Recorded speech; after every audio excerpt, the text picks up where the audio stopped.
Hello again.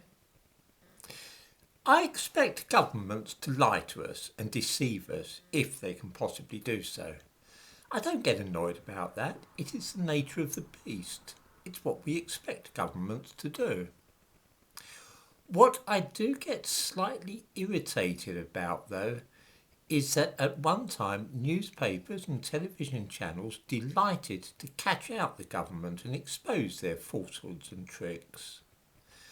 This seems to have stopped happening, and the press in Britain now uniformly follows the party line and avoids asking awkward questions. This is especially the case where immigration and race are concerned. So the Daily Mirror, for instance, will denounce Boris Johnson for lying about parties during lockdown, but pointedly refuses to ask difficult questions about things such as what is driving up house prices at such an extraordinarily rapid rate and why rents are rising. Two news items today show us how this is working, or I should say how the mainstream media is not working, to be more accurate. The first of these subjects is house prices. I give a link in the description to this video to an item from a typical local newspaper, this one being in Hertfordshire. Similar reports may be found all over the country today, and the gist of it is that house prices in Britain are rising at about 10% per year. In Hertfordshire, one of the home counties, this means that a typical house has been going up in value by £100 a day there. There is vague waffle from somebody in the business who says that, and I quote, "Recent price increases may reflect a range of factors, including some possible changes in housing preferences and a response to the changes made to property transaction taxes across the nations. In July 2020, the Chancellor announced the suspension of the tax paid on property purchases in England and Northern Ireland, with similar suspensions announced in Scotland and Wales." Of course, no newspaper will actually tell its readers the real reason why house prices are going through the ceiling, and yet it is easy enough to explain and requires no grasp of economic theory or knowledge of property transaction taxes, or any of these complicated things. When there are lots of something, those things are cheap. If there are 100 people on an island and 1,000 houses being sold on the market, then the price of houses will be very low because there is so much choice that those selling a house will have to cut prices to compete with all those other people who are also selling houses. If, on the other hand, there are 1,000 people living on an island and only 100 houses for sale, then demand for those houses will be very high, and anybody selling a house will have lots of people competing for it, which means he can charge more for the house he's selling. That's all there is to it. Last year, 1 million or so more people arrived on this island, and that meant that they all needed somewhere to live. The demand for houses is now very high, and it's getting higher. The prices are being driven up inexorably by immigration because, of course, it is simply impossible to build houses at a faster rate than the immigrants are arriving.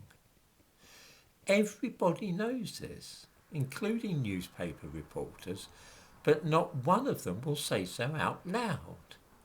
The only place where you will find out about this is on internet sites like this one. Frankly, this is a bit odd.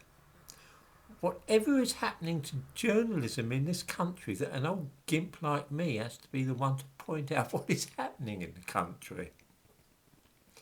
The other news item which caught my eye was on the BBC website, although it's been picked up elsewhere. A charity called Birthrights has alleged that maternity services in the National Health Service of Britain are institutionally racist towards black women and those of South Asian heritage.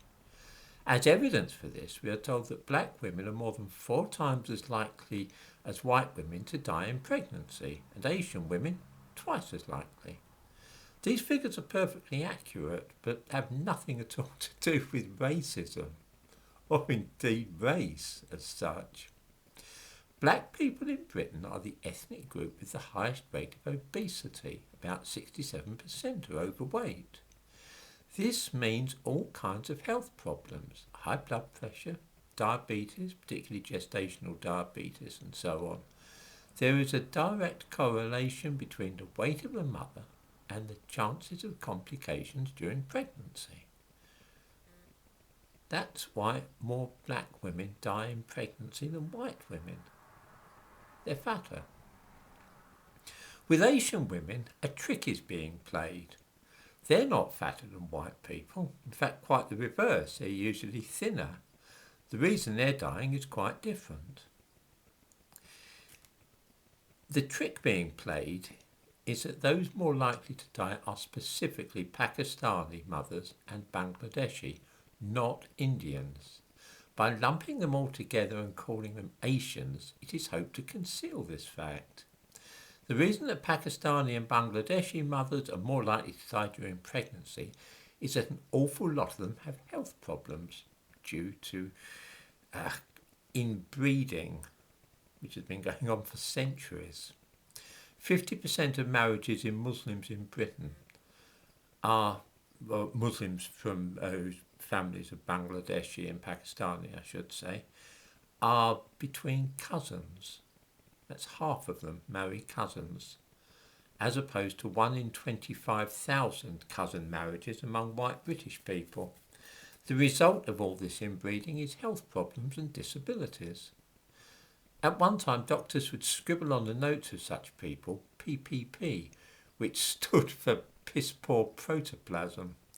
This is why more of them die during pregnancy, and it is why the rates of babies born to parents who are of Pakistani or Bangladeshi origin, the rates of babies that are born dead is also astronomical. It's nothing at all to do with racism. I give a link to this news item in the description to this video. There is something alarming about the fact that the mainstream media now just repeat any nonsense which is told by the government or charities which are alleging racism. Has nobody the courage to make a stand anymore and point out when we're being fed a lot of nonsense?